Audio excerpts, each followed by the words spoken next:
சட்டியில குழம்பு கொதிக்குது. கேக்குதா? அடியே வந்தானா விளக்கு மாத்த எடுத்து பொத்திடுவேன். கத்தாம குளிக்க மாட்டேன்.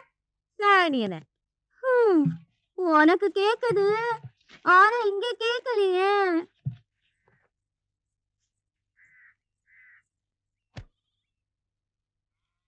ஓய்,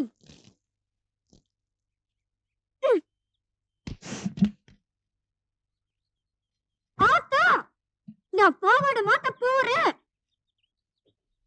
சிரிக்கி மவன வார